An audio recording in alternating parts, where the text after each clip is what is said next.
Assalamualaikum warahmatullahi wabarakatuh. Salam sejahtera untuk kita semua. Sebelum saya memulai presentasi, saya mengucapkan terima kasih untuk teman-teman karena telah mau meluangkan waktu untuk menyimak materi ini. Saya juga ingin mengucapkan terima kasih kepada dosen pengampu mata kuliah Bisnis Komunikasi dan Negosiasi, yaitu Ibu Yeti Husnul Hayati, SEMM. Sebelum itu, perkenalkan, nama saya Alsania Sheila dengan NPM 021124197. Saya berasal dari kelas 3B dengan Prodi Manajemen. Nah, sebelum kita mulai, kita pernah bayangin gak sih kalau misalkan negosiasi bisnis itu kayak scroll di media sosial? Kalau misalnya kita salah klik, semua plan kita tuh bisa gagal. Nah, tapi tenang, hal itu yang akan kita bahas dan kita juga akan bahas cara menghindarinya. Seperti yang bisa kita lihat di judul berikut, yaitu dalam mata kuliah Bisnis Komunikasi dan Negosiasi, kita belajar tentang komunikasi yang efektif dan strategi untuk kesuksesan dalam bisnis. Media sosial sendiri seringkali menyebabkan stres yang mengganggu fokus, produktivitas, dan juga interaksi interpersonal. Hal yang krusial dalam negosiasi bisnis, seperti membangun trust dan juga menghindari kesalahpahaman. Materi ini menjelaskan bagaimana minimalisasi digital dapat membantu mengatasi stres tersebut, sehingga meningkatkan kemampuan komunikasi dan juga negosiasi yang lebih tajam dan juga seimbang. Nah, bisa kita lihat slide tentang data, yaitu 65% pengguna media sosial di usia 18 sampai dengan 34 tahun di Indonesia mengalami stres karena FOMO atau Fear or Missing Out, takut ketinggalan update bisnis ataupun tren pasar. Nah, yang kedua adalah dalam bisnis, 51% profesional melaporkan stres dari media sosial mempengaruhi komunikasi tim, seperti FOMO yang mengurangi fokus selama rapat virtual. Dan juga yang ketiga yang lebih parah adalah 40% mengaku sulit tidur karena scroll di malam hari. Hal ini bisa berdampak pada energi untuk bernegosiasi di pagi hari. Stres ini dapat melemahkan kemampuan komunikasi nonverbal dalam negosiasi, seperti membaca ekspresi lawan bicara. Nah, tentunya dari data tersebut kita bisa tahu dampak-dampak yang terjadi di kehidupan sehari-hari kita, yaitu kecemasan dan juga insomnia. Dari FOMO, sulit tidur karena scroll malam, bisa mengurangi jam istirahat yang dibutuhkan untuk brainstorming ide bisnis. Yang kedua juga ada bisa menurunkan produktivitas, yaitu kurang fokus pada tugas seperti analisis data ataupun penyusunan proposal.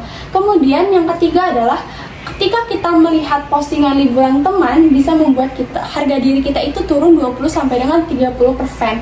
Jadi kita itu membandingkan diri kita dengan orang lain. Nah, yang keempat adalah kita bisa burn out mental dan isolasi sosial, yaitu bisa mengurangi networking yang penting dalam bisnis komunikasi.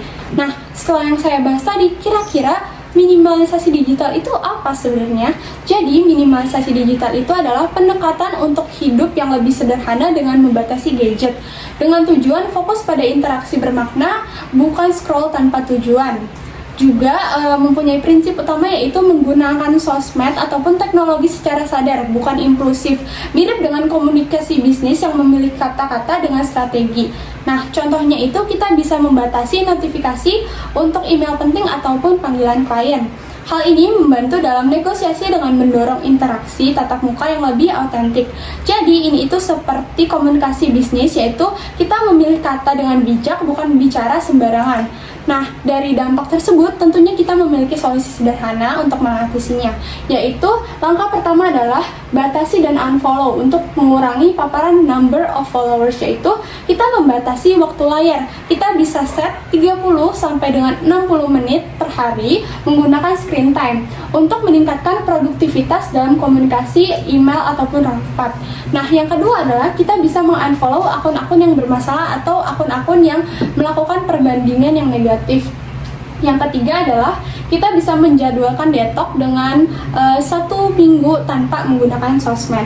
Ini bisa meningkatkan efisiensi komunikasi seperti menghindari distraksi selama rapat. Ada tipsnya, yaitu kita bisa mengaktifkan mode do not disturb, yaitu untuk bisa mendapatkan kualitas tidur yang lebih baik. Nah, tentunya ada solusi yang kedua, yaitu kita bisa mengganti aktivitas online ke aktivitas yang offline, yaitu melakukan olahraga sederhana seperti lari ataupun berenang, kemudian bisa membaca dan juga meditasi untuk refleksi diri. Yang kedua adalah saat makan dengan keluarga ataupun tidur, sebisa mungkin kita menjauhkan ponsel untuk mendapatkan keseimbangan hidup yang mendukung etika komunikasi bisnis yang profesional. Nah, yang ketiga juga adalah telepon teman ataupun jalan-jalan tanpa ponsel. Misalnya kita beli makan keluar sore hari ataupun jalan-jalan singkat pada saat sore hari. Nah, aktivitas ini sendiri mirip dengan building rapport dalam negosiasi untuk meningkatkan kepercayaan. Nah, kemudian dari penjelasan yang sudah saya jelaskan tentang solusi dan juga soal dampak, kira-kira kalau misalnya kita selalu melakukan hal tersebut, tentunya akan mendapatkan manfaat, yaitu lebih bahagia dan juga sehat mental dari interaksi yang lebih bermakna. Yang kedua adalah penurunan stres. Jadi tingkat stres kita itu bisa menurun karena kita menjauhi hal-hal yang memicu pemikiran yang negatif. Kemudian yang ketiga adalah tidur lebih nyenyak karena kita membatasi penggunaan gadget di malam hari, jadi tidur pun tidak ada distraksi untuk scroll handphone ataupun bermain gadget. Nah, kemudian yang keempat adalah fokus yang lebih baik membantu komunikasi nonverbal yang efektif selama pertemuan tatap muka. Hal ini akan mendukung performa dalam komunikasi dan juga negosiasi. Nah, dari yang setelah saya paparkan tentunya ada manfaat jangka panjangnya juga, yaitu hidup lebih bermakna. Nah, maksudnya adalah kita lebih seimbang dengan karir. Yang kedua adalah hubungan keluarga yang lebih kuat yang mendukung networking profesional dan produktivitas tinggi dalam tim. Nah, yang ketiga adalah produktivitas yang tinggi, yaitu kita lebih produktif dalam mengerjakan proyek ataupun inovasi. Yang keempat sendiri adalah kita sudah mencapai keseimbangan hidup yang lebih sehat. Hal ini bisa mencegah burnout jangka panjang, memastikan negosiasi yang berkelanjutan. Dari paparan materi yang sudah saya jelaskan, kita bisa mengambil kesimpulan, yaitu minimalisasi digital itu bukan berarti menghilangkan gadget, tapi menggunakannya secara bijak. Masalah stres dari media sosial itu bisa diatasi dengan langkah-langkah yang sederhana yang sudah saya jelaskan.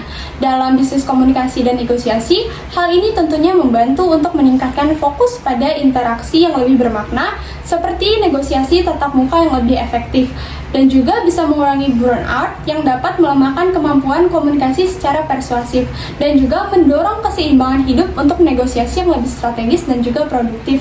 Tentunya ada manfaat utama yang sudah saya jelaskan, yaitu lebih sehat, bahagia, dan juga produktif. Dari materi yang telah saya paparkan, saya berharap teman-teman bisa meminimalisasikan digital untuk menghindari stres yang berkelanjutan. Hal ini sangat penting karena jika kita stres, kita tidak akan fokus dan juga produktivitas kita bisa menurun. Terima kasih atas perhatiannya. Mari kita terapkan hal ini dalam kehidupan. Saya cukupkan sekian. Wassalamualaikum warahmatullahi wabarakatuh.